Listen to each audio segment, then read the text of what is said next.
जरा सिंधु अपने पलटन के देने लगा इशारा, घेरा बंदी कर लो,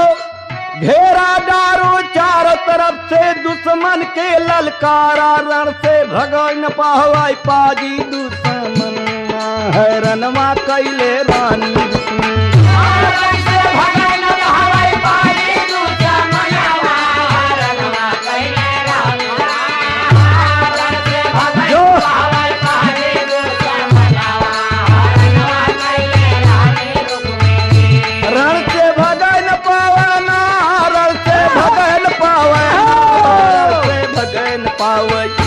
रण से भगाई न पाहवाई पाजी दुश्मनवा, हैरनवा कैले रानी।